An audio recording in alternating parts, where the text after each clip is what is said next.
안녕하세요. 3부까지 끝나고 김현식님의 사주팔자 4부가 이어지고 있습니다. 3부에서는 이혼만 안 하면 그래도 이 사람이 처의 복은 어느 정도 받을 수 있으니 부부간에 트러블 나고 이혼하는 일이 없도록 각별히 좀 조심해서 넘어가셔야 된다라고 이렇게 설명했고요. 그 다음에 이제 이분이 이제 그 우운 흐름, 어렸을 때부터 살아온 우운 흐름 이야기 하다가 마무리가 됐고 4부가 시작이 됐습니다. 초년고생이 좀 있었을 것이다 라고 제가 분석을 했고요. 왜 그러하느냐, 사주가 신약하기 때문에 토가 신약하고 약하면은 이제 불의 기운이 와서 좀 이렇게 기운을 복돋아 줘야 되거든요. 화의 기운. 근데 이 사람 같은 경우는 화가 수부신의 역할을 하고 있는데 일찍부터 수왕지절을 만났기 때문에 불이 물을 만나면 힘이 약해지는 거예요. 그러니까 힘아리가 없어지는 거예요.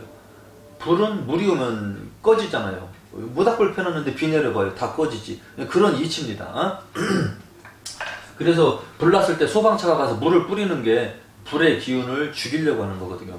근데 불의 기운이 중요한 역할을 하는데 수왕지절을 타고 왔으니 힘든 인생을 이분이 좀 역경을 이겨내고 지내온 분이다라고 이렇게 분석이 됐고요. 특히 35세부터 39세에는 아예 수호신하고 충돌이 됐기 때문에 이때에 사고가 날 수도 있고 관제에 걸릴 수도 있고, 시비관제, 이건 법적인 문제죠. 아니면은 사고가 나서 뭐 수술을 했다든지 뭐 그런 일들.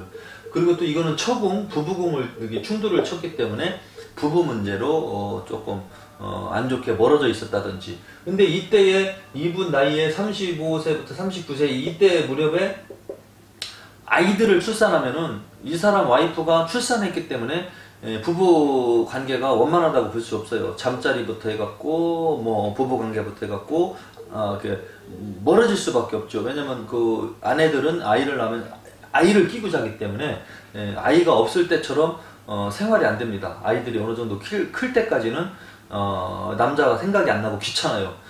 애기 젖주고 있는데 남편이 와서 꼼지락꼼지락 건드리면 짜증이 난다고 그럽니다. 발길을 걷어차고 그래갖고 침대 바깥으로 이렇게 붕 하고 떨어진 남편도 있다고 하는데, 그 아기 젖줄 때 모유 수유할 때 그 잠자리가 잘 안 돼가지고 어떠한 남편은 회사에 있는 젊은 아가씨하고 바람이 나서 결국에는 그쪽의 젊은 여자하고 가정을 차리고 모유 수유를 하던 자기 아내하고는 이혼을 했던 그러한 상담을 했던 것도 기억이 잠깐 납니다.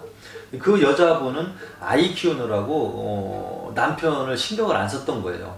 근데 남편이 성욕이 엄청 강했었고 아내는 아이가 태어났기 때문에 아이 맨날 안고 자고 젖주고 아이랑 같이 자도 행복했던 거죠.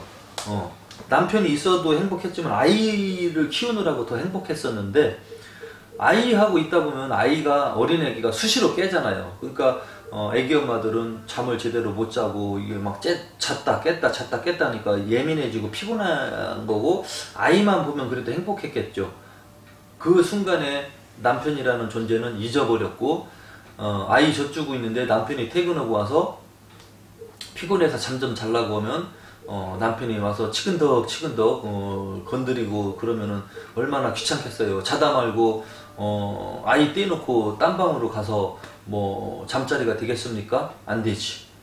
근데 남편은 성욕이 엄청 강했던 사람이고, 마누라는 퇴근해서 집구석에 가면 맨날 애기만 껴안고 있고, 이 남편은 그 욕구 불만으로 어느 날 회사에 있는 젊은 아가씨하고 밥을 먹게 되고 친해지게 되면서 거기에 바람이 났는데, 뭐 아무튼 그것이 뭐 팔자인지는 모르겠지만 바람이 나서 결국에는 둘이 불이 붙었고 사랑이 다시 만들어져서 이 마누라는 제가 3자 입장에서 볼 때는 이혼 당했습니다. 이혼 당했고, 그 잠자리 거부로 인해서 아이 키우다가 이혼 당했고, 그 남편은 생각 없이 미친놈처럼 젊은 여자한테 빠져가지고 처자식을 버리고 새롭게 가정 꾸리고 살았던 사람, 상담해 주었던 것도 갑자기 문득 떠오릅니다. 그래서 이 성욕이 강하다는 게 안 좋을 수도 있지만 매우 안 좋을 수도 있거든요. 이게 적당해야 되는데 성욕 강한 남편을 만나서 그게 잠자리가 안 맞았을 때에 그런 일이 이제 발생이 되는데, 이분 같은 경우도 35세에서 39세 때에 아이를 출산했다면 아내가 아이들 키우고 뭔가 하느라고 조금 각방을 쓴다든지 떨어져 있었다든지 뭐 그렇게 액땜이 됐었을 수도 있다라는 겁니다. 이거는 제 이제 그 추측인 거죠. 어쨌거나 운은 안 좋게 흘러갔었다라고 그렇게 분석이 되고요. 그렇게 이제 35, 6, 7, 8, 9 힘든 그 아이들 키우고 뭐 하고 아이들 낳고 뭐 하다 보니까 힘들게 지나다가 이제 40이 됐는데 무술대운을 만났죠. 무술대운은 뭐 그다지 나쁘진 않습니다. 이 무토가 이 사주팔자에서 정화를 이렇게 극하고 있는 계수를 들어와서 합을 이루거든요. 합을 이루어서 묶어버립니다. 무게합 화, 화기운으로 이렇게 작용을 하고 이 계수 비가 내리는 거를 딱 막아주죠. 그러면 이 불씨가 살아나게 됩니다. 이 사주는 토의 기운인데 약하니까 불이 와서 나쁠 게 없거든요. 무조건 좋거든요. 그래서 40세부터 이 사람은 불의 기운을 만난다. 그리고 이렇게 묘목하고 묘술 합화도 되고요. 그래서 40대 운은 매우 좋다라고 봅니다. 그러니까 전반적인 흐름이 40대의 전의 인생보다 40대의 이후부터는 그냥 전반적으로 좀 안정이 되고 편안해지면서 잘 풀리기 시작을 했고요.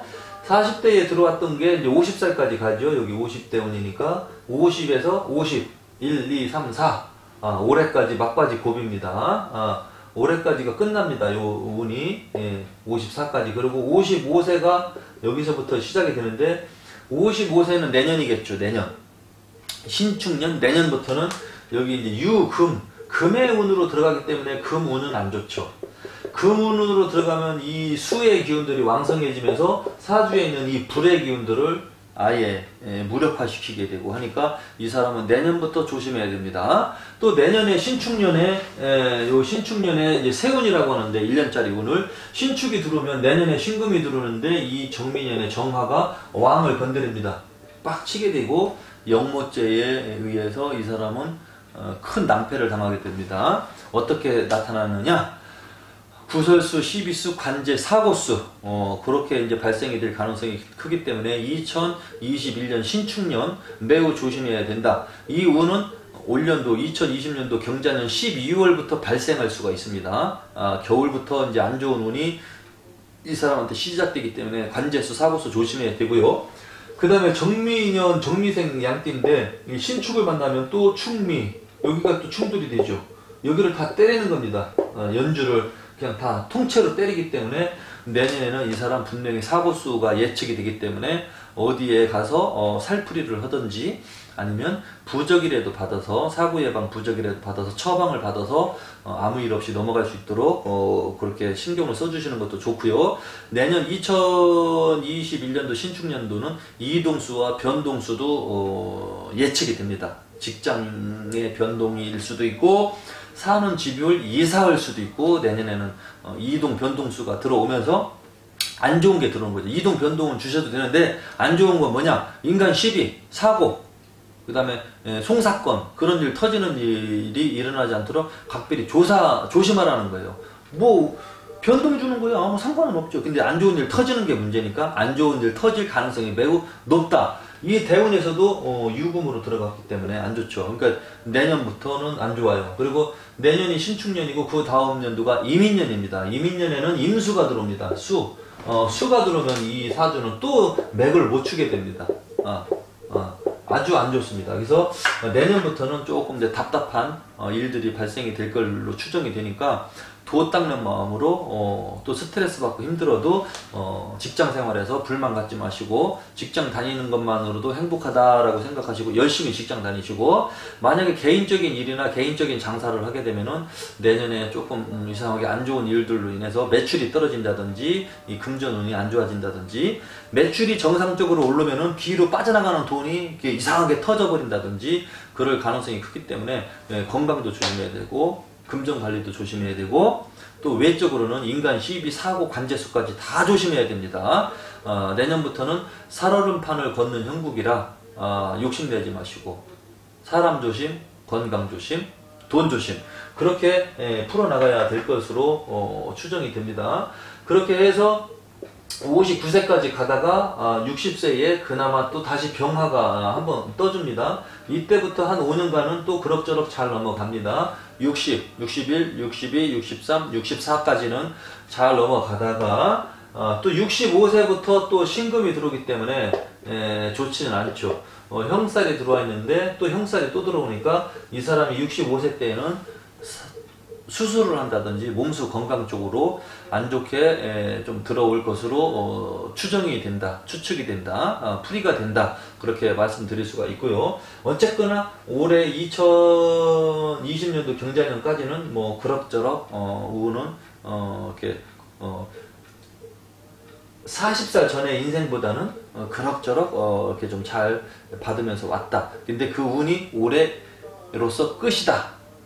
그리고 새롭게 시작되는 올년도 12월, 또 내년 2021년도 신축년도부터는 안 좋은 작용을 하기 때문에 조심해야 된다. 자동차 길로 말하면 고속도로 잘 타다가 IC가 끝나고 국도로 들어갑니다. 날씨로 말하면 따뜻한 봄날이, 쾌청한 봄날이 잘 가다가 장마철이 시작되는 거예요. 내년부터. 그래서 좀 조심을 해야 될 걸로 나옵니다. 한 5년간입니다. 대략적으로 5년간 이 사람한테는 자동차 길로 말하면 국도, 날씨로 표현하면 장마철 시작되니까 돈 조심, 건강 조심. 왜냐면 건강 조심 왜 해야 되냐면 사주 자체가 약하거든요. 그러면 이렇게 운이 안 좋을 때 건강도 또 안 좋아지거든요. 돈이 안 나가면 건강이 안 좋아지고, 그리고 재수없는 일들이 툭툭 터지게 되니까. 그래서 전반적으로 그런 거를 다 조심해야 된다라고 이제 볼 수가 있는 겁니다. 아무튼 두서없이 나오는 대로 보이는 대로 제가 이제 설명을 하면서 들어왔는데, 그냥 뭐 한두 가지 몇 가지만 핵심적으로 참고할 수 있는 이야기만, 포인트만 얻으면은 되는 거고요. 사람 인생이라는 거는 수학 공식처럼 딱딱 맞아 들어갈 수는 없고, 그 영화의 시나리오 주인공처럼 영화 필름은 돌려도 또 그 타이밍에 그 동작, 또 다시 돌려보면 그 동작. 여러분 유튜브 노래만 봐도 그래요. 그 10분 타이밍에 노래를 들으면 그 고음이 그대로 올라가. 다시 되돌아가서 다시 키면 그 10분에 그대로 올라가. 이런 영화 속의 주인공이 아니거든요, 인생은. 그래서 약간 변수는 있을 수 있습니다. 그리고 자기의 이제 노력에 따라서, 생각에 따라서 좀 피해갈 수도 있기 때문에, 피해가라는 뜻으로 안 좋은 거는 피해가고 좋은 운은 받으라는 뜻으로 이렇게 말씀드렸으니까, 혹시 부족한 게 있으시면은 문자를 남겨주시면은 문자로 보강 설명해 드리겠습니다. 이상 지금까지 시청해 주신 여러분 대단히 감사합니다.